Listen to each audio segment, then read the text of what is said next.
Bonjour et bienvenue donc dans une nouvelle formation. Cette formation, ça va être une formation sur le montage, qui est une formation qui se complète bien entendu avec la première formation sur Photoshop, qui va se compléter ensuite par une formation sur After Effects.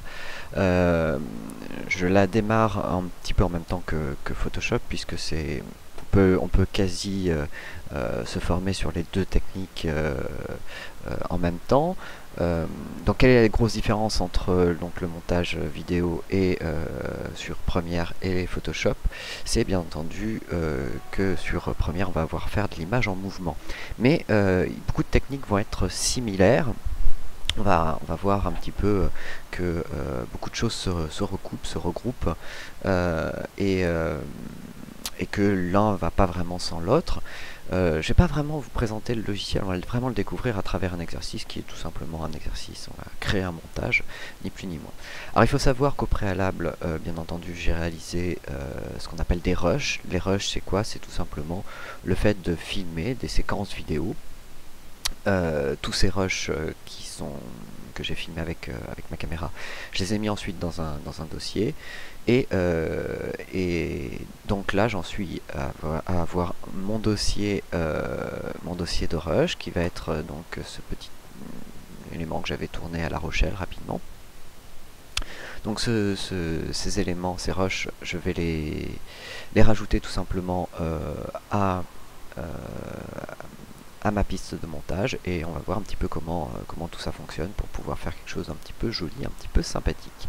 Ce que je vais vous montrer, c'est pas mal de techniques, encore une fois, qui sont issues pour le montage, de choses qu'on peut appliquer bien entendu sur d'autres projets. Alors, l'idée, c'est que déjà, il va falloir un petit peu se soucier de quel est le type de vidéo que je sors. Alors moi, je suis déjà au courant un petit peu de ce que sort ma caméra, puis je l'ai paramétré comme ceci. Je sais que ma caméra est Full HD et que donc elle a un format d'image que je connais, qu'on va voir ensemble. Et je sais aussi quelle est la cadence des images, c'est-à-dire le nombre d'images qui s'écoulent dans une seconde. On va régulièrement avoir affaire à ces deux éléments-là, la taille et la cadence, et on va voir un petit peu quels sont les différents éléments et comment créer donc un projet sur Premiere en fonction de ça.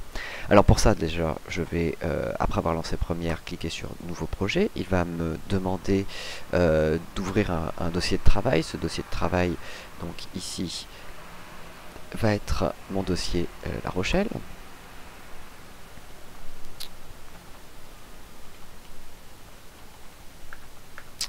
Je vais lui donner le nom de montage La Rochelle, ok. Et tout de suite, il va me demander quel est le format justement vidéo que je vais utiliser. Alors, ici on va retrouver tous les formats vidéo qui sortent souvent des caméras. On va retrouver les DV, les HDV. Ici, moi, j'ai tourné en AVC HD, Full HD, à savoir donc AVC HD 1080 25p. Alors ils appellent ça P25 ici, qui correspond tout simplement à une largeur de 1920 pixels par 1080 et avec une image de 25 images par seconde. Le fait qu'il y ait ici un P et non un I, comme ici, j'aurais pu très bien choisir donc 1080 I25, c'est le fait qu'ici mes images ne vont pas être entrelacées les unes avec les autres. Parfois vous voyez sur les DVD, vous voyez des sortes de rainures sur votre vidéo. C'est ce fameux entrelaçage de chaque vidéo. Ici on va vraiment être en 25p et la plupart du temps on va être dans ces formats là, soit 25p, soit 24p qui est le plus le format cinéma, 24 images secondes, soit 30p qui est le format NTSC, soit après des formats un peu plus bâtards comme 50p ou 60p où on a 50 images secondes ou 60 images secondes. On va très peu utiliser ce genre de format là. Donc là je vais sélectionner mon format d'image qui avait CHD 1080 25p. Attention, pour vos vidéos il faudra vérifier un petit peu quelles sont les sorties de vos rushs pour choisir le bon format. Donc je clique sur OK et je vais avoir donc toutes ces fenêtres qui vont s'ouvrir. Ici je vais avoir une première chose qui est mon chutier. Le chutier, c'est quoi? C'est là où je vais empiler toutes les vidéos, tous les éléments qui vont me servir pour mon montage. Ici, je vais avoir toutes mes fenêtres d'options d'effets, de mixage audio, des données qui concernent l'audio, des sources. On va voir ça un petit peu ensemble. On a tout un tas de petites palettes là, petit onglet. Ici, on va avoir les éléments qui vont me permettre d'aller chercher des effets audio, des transitions vidéo, des effets vidéo, des éléments comme ceci qui vont se trouver donc dans l'onglet effets. Ici, très important, on va avoir la zone de montage, la timeline, avec ici un curseur qui est ma tête de lecture, c'est-à-dire que ce qui passera en dessous, c'est ce qui va être lu.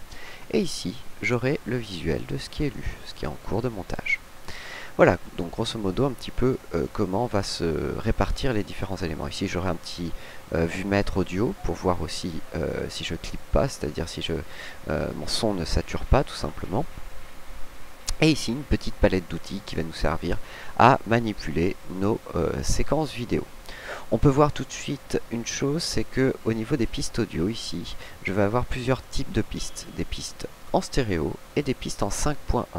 Ça va dépendre aussi des formats que sort votre caméra, à savoir que souvent une caméra qui est capable de sortir du 5.1 est capable très bien de sortir du format stéréo.